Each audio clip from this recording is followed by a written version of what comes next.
Hello everyone, आज हम cos x का डिफरेंशिएशन देखेंगे। माइनस साइन x क्यों होता है। लास्ट वीडियो में हमने sin x का डिफरेंशिएशन देखा था, cos x क्यों होता है। ठीक है, cos x का डिफरेंशिएशन देखने से पहले मुझे एक आइडेंटिटी की ज़रूरत पड़ेगी, जिसके लिए हम पहले ही एक बार कवर कर लेते हैं उसको।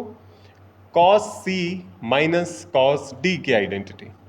cos c minus cos d होता है 2 times sine c plus d by 2 sine d minus c by 2।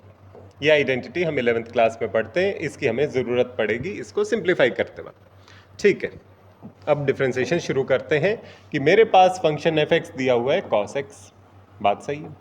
मुझे अब y2 minus y one by x two minus x one निकालना है।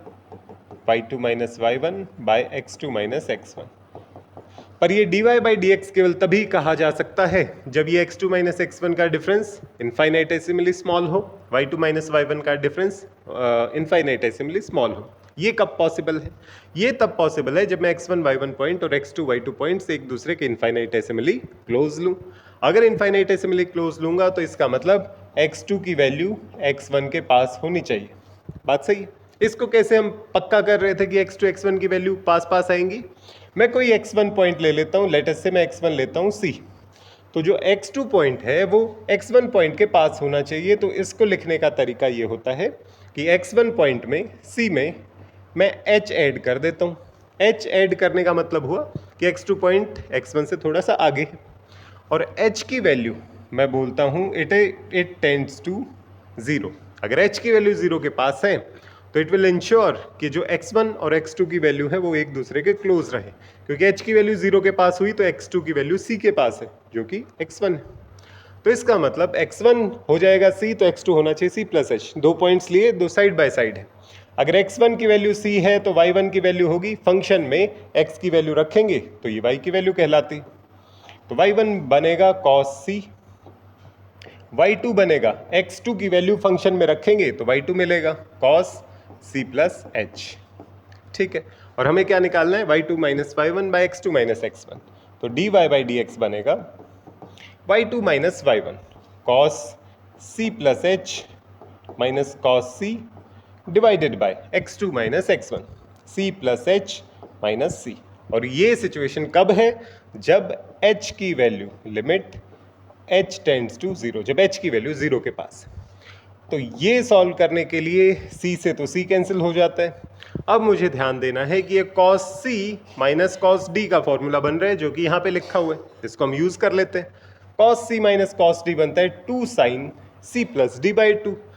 दोनों का सम करेंगे 2c plus h divided by 2 sine d minus c by 2 c minus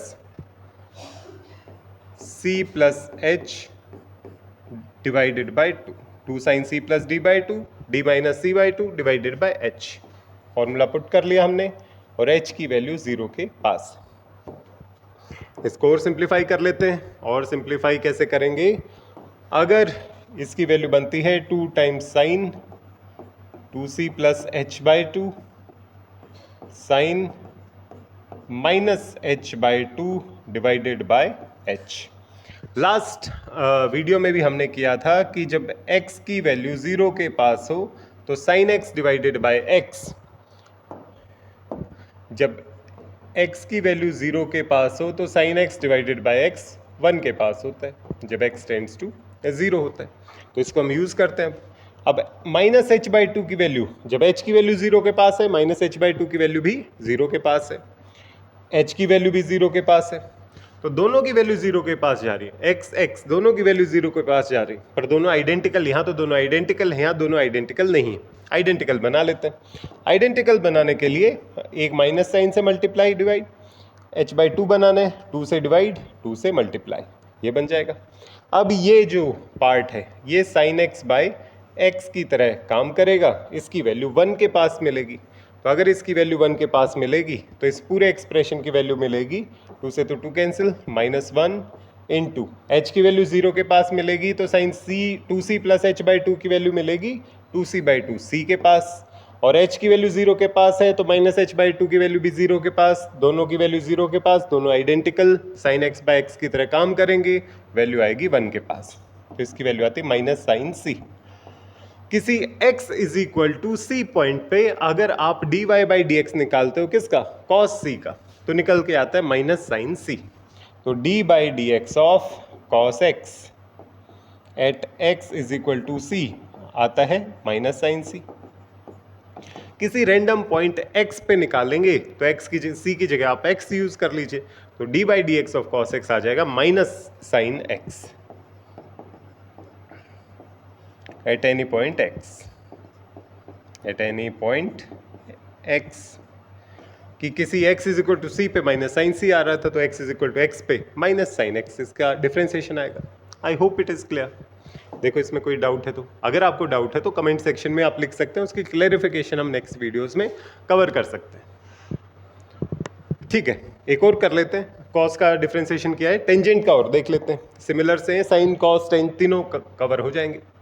D by d x of tangent x, इसको हमें prove करना है, ये होता है सीकेंड स्क्वायर एक्स के इक्वल। ट्राई करते हैं। x1 पॉइंट, लेट अस से मैं c पॉइंट पे निकाल रहा हूं, तो x1 और x2 पॉइंट्स मुझे पास पास लेने पड़ेंगे। अब आपको समझ में आने भी लग गया होगा कि थिंकिंग प्रोसेस क्या है। जो x2 पॉइंट है वो इससे थोड़ा सा आगे ले लेते हैं। अगर x1 c है तो y1 की वैल्यू क्या होगी, फंक्शन में x की वैल्यू रख दो। फंक्शन कौन सा है, fx is equal to 10x, क्योंकि टेंजेंट x का हम डिफरेंशिएशन कर रहे हैं। तो y की वैल्यू बनेगी, जो fx की वैल्यू बनेगी, fx की वैल्यू क्या बनेगी, x की वैल्यू को c रखेंगे तो ये बनेगा टेंजेंट c। y2 x की वैल्यू c प्लस h रखेंगे तो ये बनेगा tangent c plus h। dy by d x निकालना है, ये बनेगा y2 minus y1 divided by x2 minus x1 when x2 tends to x1। x2 और x1 की वैल्यू पास पास होनी चाहिए, तभी हम dy बाई डी एक्स को y2 minus y1 by x2 minus x1 लिख पाएंगे। तो इसलिए हम y2 माइनस y1 की जगह लिख सकते हैं tangent c plus h minus tangent c divided bye c plus h minus c। कब, जब h की वैल्यू 0 के पास हो, क्योंकि h की वैल्यू 0 के पास होगी तो x1 और x2 की वैल्यू भी पास पास होंगी। h की वैल्यू 0 के पास होगी, टेंजेंट c y2 y1 की वैल्यूज भी एक दूसरे के पास पास मिलेंगी। इसको सिंप्लीफाई करना है हमें, इसको लिख सकते हैं sine c plus h divided by cos c plus h, ये ट्रिग्नोमेट्री वाला सिंप्लीफिकेशन हो जाएगा, sine c divided by cos c whole divided by एक सी से एक सी कैंसिल हो जाएगा डिवाइडेड बाय एच। कब, जब एच की वैल्यू 0 के पास है। एलसीएम ले लेते हैं, एलसीएम कौन है, cos c plus h into cos c, ये कॉस सी इधर multiply sine c plus h into cos c minus ये cos c प्लस एच इधर आ जाएगा, cos c plus h into sine c divided by एक h denominator में ये वाला है। और कब, जब h की वैल्यू 0 के पास है, तब हमें इस एक्सप्रेशन की वैल्यू निकालनी है। और सिंप्लीफाई कर लेते हैं, ये किसका फॉर्मूला बनता है, sine a cos b minus cos a sine b, sine a cos b minus cos a sine b, sine a minus b का फॉर्मूला बनता है। ए कौन है, c plus h, minus b कौन है, c divided by cos c plus h into cos c into h. कब, जब h की वैल्यू 0 के पास है। बात सही है, sine a cos b minus cos a sine b, sine a minus B, एक सी से एक सी कैंसिल हो जाता है, लिमिट h टेंड्स टू 0, ये बनता है sine h divided by h cos c plus h into cos c, ये वैल्यू बनती है sine h divided by h। अगर h की वैल्यू 0 के पास है तो sine h divided by h की वैल्यू 1 के पास मिलेगी। तो इस पूरे एक्सप्रेशन की वैल्यू कहाँ जाएगी, ये 1 के पास जाएगा।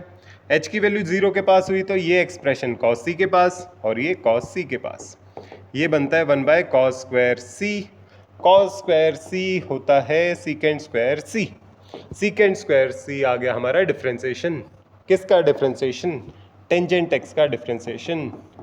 टेंजेंट x का differentiation at x equal to c is equal to secant square c।